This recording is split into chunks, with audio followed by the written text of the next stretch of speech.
Welcome to Central News for Thursday, 1st of May. I'm Amy Forrest. In today's news, it's the first day of May. That means New Zealand Music Month is officially underway. New Zealand's annual celebration of great homegrown music and the people who make it.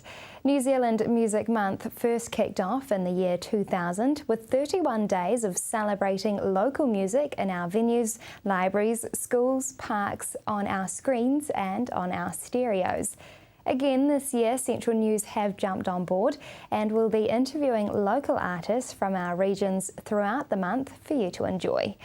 There are also plenty of live events celebrating all kinds of Kiwi talents throughout the country. You can find out more information on the official website, newzealandmusicmonth.co.nz. A local Waikato man is returning to his roots and bringing part of his London-based business with him. Commercial Director of Forest Forex, Jovan Pavlicevic, explains what part of the business structure he is bringing home to the Waikato.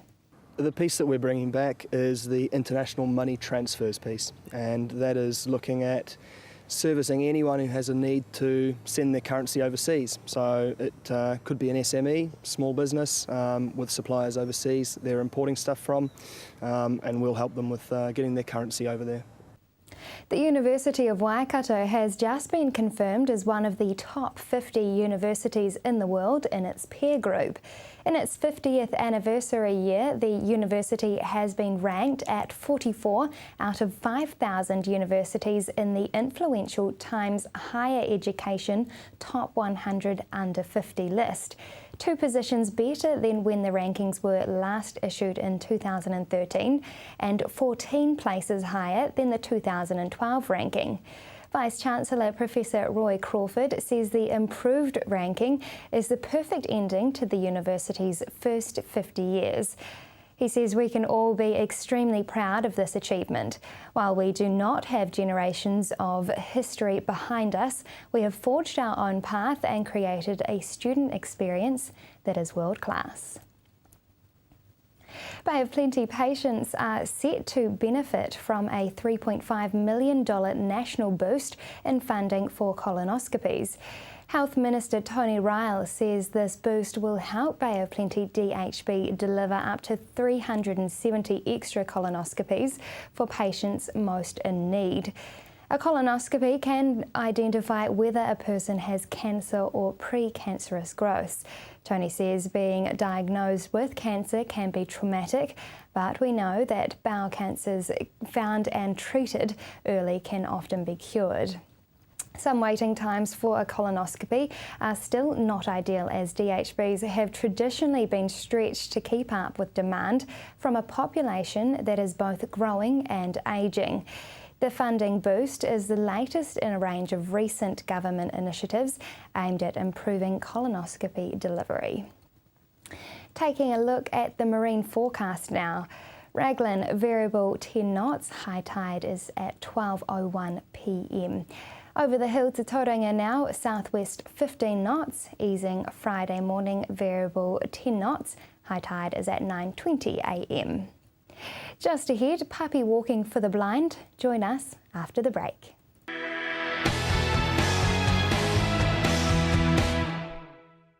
Welcome to Central News on TV Central. Owning a dog is a huge responsibility that, depending on the breed of dog, can last up to 18 years. Puppy Walking for the Blind Foundation gives families the opportunity to love and nurture a dog without the lifelong responsibility. Anne-Marie spoke with puppy walker Sean Mitchell to find out more. Well, we just had one of our dogs pass away, and we're very keen to have another animal, but friends of ours were doing guide dog puppy walking. We'd heard about some of the benefits from it, so we got very interested in that and not having the full life commitment of a dog, but yet having all the fun of it, and also just a chance to give a little bit back as well. How many puppies have you walked? Yeah, so Jed's our third, so our first male was Ice, Pippin, and now Jed. Does it cost to be a walker? No, a lot of people do think it does cost, but the Guide Foundation take care of pretty much all their costs. The only costs we have bedding and our love and time. Have all the dogs passed? No, not all of them, but our second dog has just finished her guide dog training, And in doing that, we got to do the blindfold walk with her, which was an amazing experience. So we actually get blindfolded as if we were blind.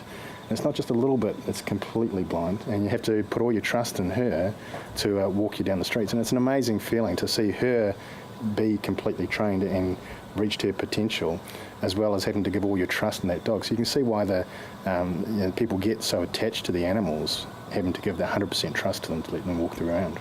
Do you keep in touch with the dog through the new owners? I think sometimes it's completely at the discretion of the person who's got the dog, but a lot of them do stay in touch, and they love to hear stories about the dogs when they were puppies, and it's great for the puppy walkers to find out what that dog's doing now and how well they're going. What's the criteria to be a puppy walker? There's not a lot of criteria, but one of the biggest ones is you can't be in full-time employment. Obviously, you need to be able to spend quite a bit of time with them, so part-time employment's great. A really well-fenced property. You've got to be able to get around with a vehicle and all the basics. It's very common sense stuff. It's nothing too outrageous. What's the best part about the whole experience? Oh, I think it's having the fun of having an animal, not having some of the restrictions of having an animal. Even if we need to go away for a holiday, the Guide Dog Foundation take care of replacing the dog while you're away on holiday and things like that. So there's not the ties and responsibilities, and yet to have these beautiful dogs, and they're such beautiful nature that I always say to people they're not normal dogs, because they're so well behaved, such lovely placid natures that they're hard to recognise as your normal household dog. If someone was thinking about being a puppy walker and helping the Blind Foundation but had reservations, what would your advice be? I would say, talk to the Guide Dog Foundation and find out more about it for a start. That's probably the best thing to do. But if you love dogs and you've got the time, it's a great opportunity. More than 30,000 recreational fishers and environmentalists have joined a campaign asking the Minister of Primary Industries, Nathan Guy, to make a favourable decision to enhance depleted crayfish and scallop numbers. The call has come after the beginning of the commercial fishing year on April 1st, and Legacy says commercial crayfishers are lifting over 2 million pots a year. Hillary caught up with Legacy's spokesperson, Adam Allerget, to find out the latest. So in the Cray 2 area, which is from sort of Hauraki Gulf down through to East Cape, so that includes the Bay of Plenty, the government has actually reduced the commercial crayfish quota by 15%. Now that might sort of sound like a good thing, but the reality is that all that's doing is stopping further damage, and it's going to keep the crayfish level of abundance at a very depleted level. It really doesn't make much difference or doesn't aid in rebuilding it. Commercial fishers can operate in a low abundance environment. They just lay more and more pots is how they cope with a low abundant environment, whereas recreational fishers, for example, when we're actually not allowed to lay more pots, we can only lay 3 pots a day, and if we don't catch crayfish in those pots, then it's come home empty-handed.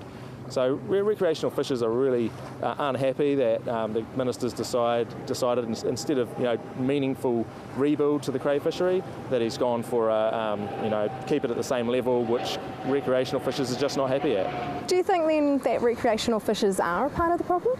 I mean, definitely not. If you look at the data, recreational fishers have a 140 tonne per annum allowance. We're only able to catch 28% of that. So we're leaving, 72% of the crayfish we're allowed entitled to in the water. The fishery is still depleted. If we keep taking our crayfish, how are they meant to replenish themselves? Oh, well, I mean, quite simply, they just won't. If we keep taking, especially the larger size crayfish, there'll be, the breeding stock won't be there. We'll just see a continual decline. More and more commercial fishing effort will be required to catch their quota. Already we're seeing a huge increase in the amount of pots around the place. I mean, I was diving out at Karewa Island, which is just off the coast here, over the end of last year, and a small little dot of an island, and there's 22 commercial cray pots around it, to the point where you couldn't actually get your boat sort of anywhere near the island. We dived it a couple of days later and we didn't see a single crayfish. So we're already at this point where replenishment is a big issue. We're close to a position where the stock could be deemed collapsed, and we really need to do something about it. Commercial fishers might be happy operating in that environment, but recreational fishers certainly aren't. What action is Legacy taking against the Minister? This year we're planning a really large political campaign. All these decisions are political, which is unfortunate. The public need to play their part. We're not going to tell people who to vote for, but we're certainly going to show people what they're voting for, and we want it to be clear and concise and easy to digest. With 1 million Kiwis who fish annually in New Zealand, there's bound to be a large portion of those people who are undecided on who they're going to vote for, and something like this could be enough to tip them either way. If you would like to sign the petition, you can go to legacy.co.nz/Cray Scallop. Still to come, a PhD student's interesting study about successful youth from lower socioeconomic backgrounds. Join us after the break.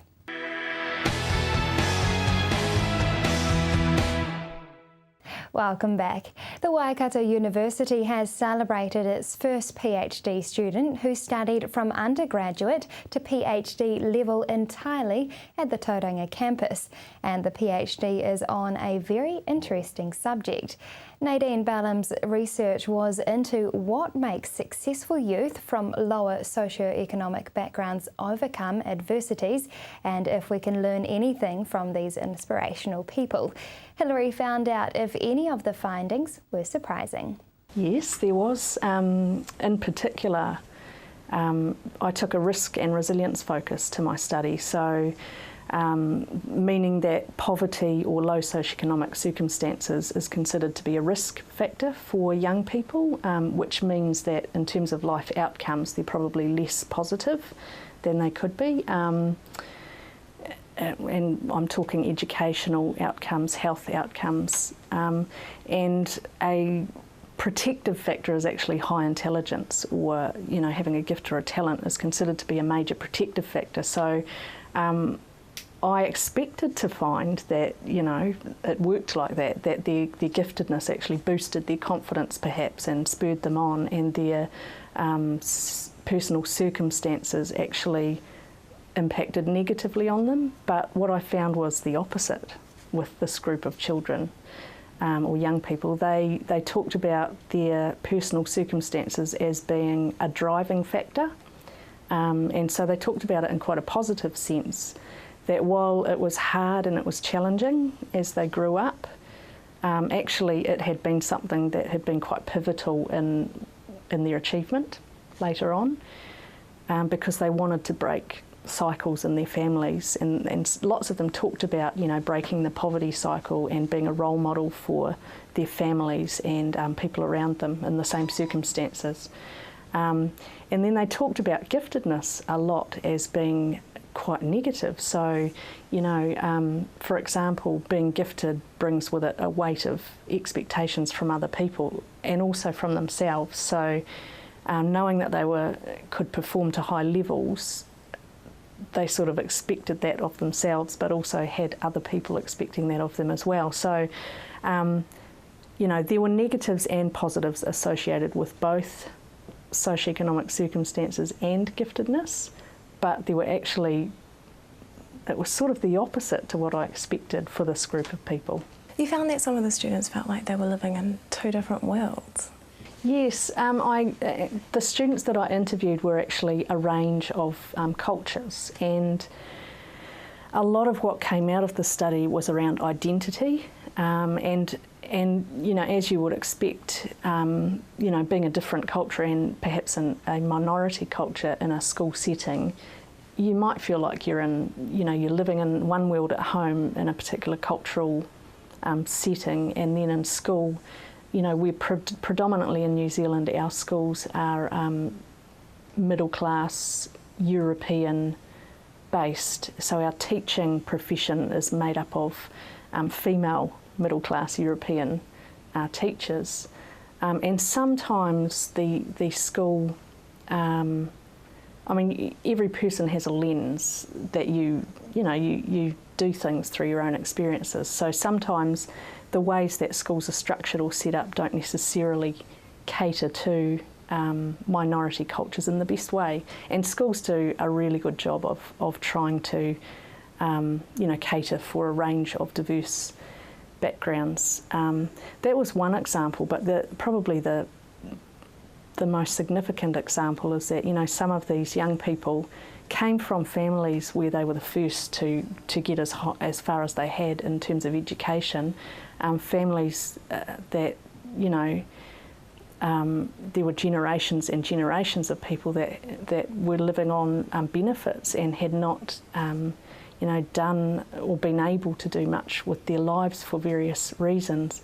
Some family lives were chaotic, and you know, some of them talked about coming from gang households and having some really interesting things happen during their lives. So to come from a chaotic, messed up, poorly or low educated setting into, you know, suddenly these people are achieving and going on to university study and stuff, you know, to move between those two worlds is quite challenging sometimes.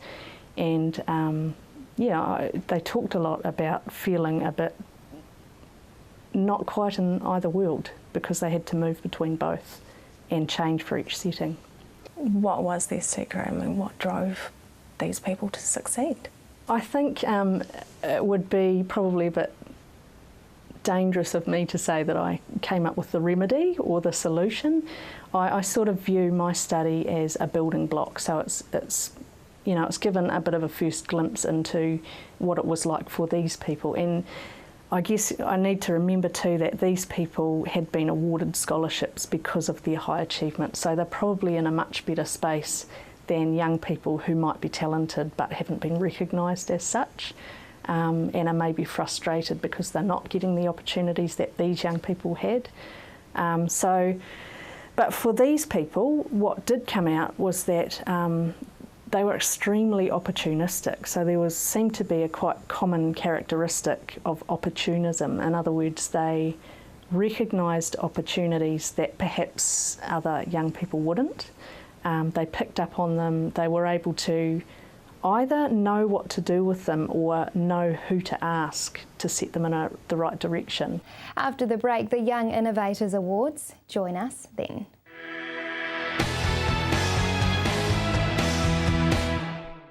If you have just joined us, welcome to Central News. The Young Innovators Awards were established in 2009 by Economic Development Agency Priority One's InStep program. The YIA aims to inspire and engage secondary school students and people under 40 years of age who reside in Tauranga and the Western Bay of Plenty in the process of innovative thinking and problem solving to come up with an idea for a product or service. Hilary caught up with some of the masterminds behind it all. Lynn, what have been some of the past entries that have caught your eye? Well, personally, and I'm not a judge, but I really, really enjoy seeing the sustainability ones, the solutions to, say, the sea lettuce. We had a couple of entries around that. We also had an entry around promoting an app to promote carpooling. And also we had one, for example, like a disposable toilet roll. So those ones that have got a real key sustainability focus are the ones that I really, really enjoy reading about. And what about you, Timothy? Have there been any that have kind of caught your eye? Yeah, we've had a few. You know, Sam Bogus's idea, which was an application he did an internship. That was pretty cool. That was sort of to do with,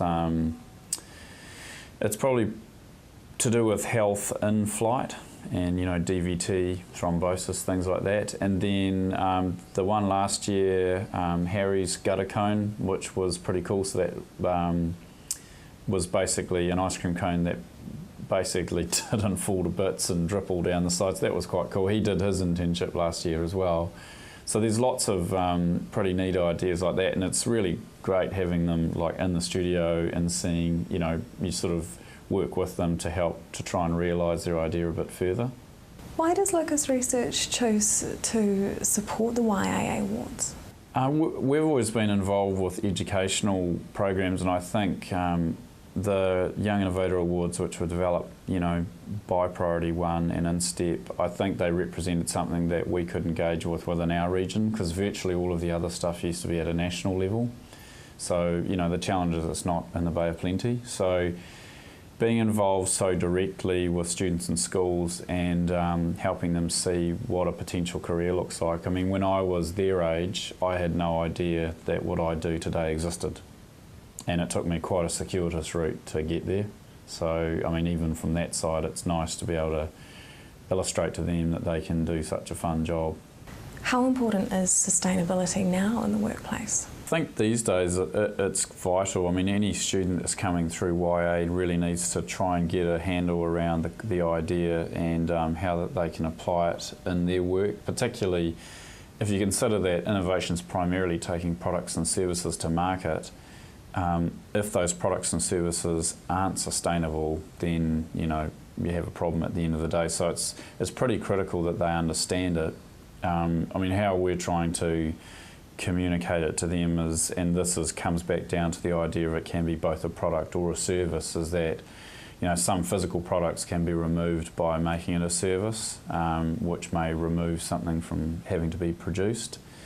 So we're saying, well, look, you can have something that's comprised of both products and services. Even Gmail at the end of the day has a bunch of servers that somebody has to do. That's a physical product. And then if you take a Toyota, I mean, it still has to be serviced at the end of the day. So those things are mutually dependent. So working really holistically is the way to develop more sustainable products and services going forward.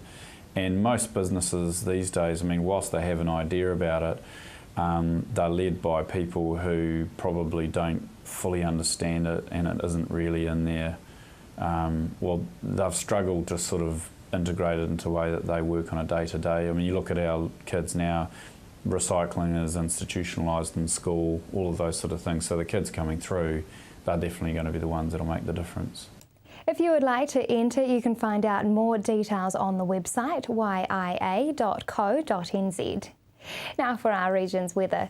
Hamilton, you will have fine spells with light winds. Your expected high is 18 and an overnight low of 4. Paeroa, long fine spells with light winds. Your expected high is 18 and an overnight low of 8. Matamata, the same for you, but your expected high is 16 and an overnight low of 7. Te Awamutu and Tokoroa expect fine spells with light winds.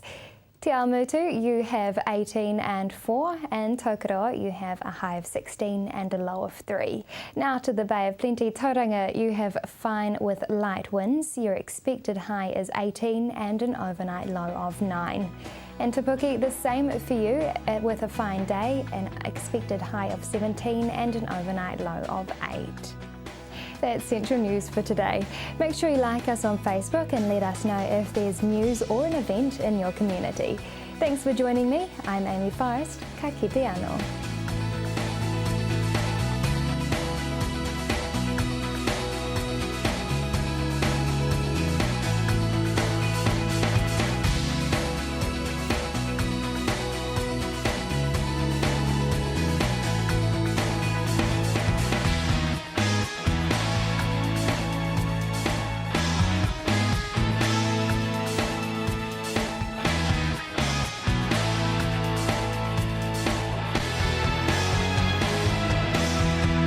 This has been an Alpha Media production, a division of Television Media Group. Supporting local content so you can see more of New Zealand on air.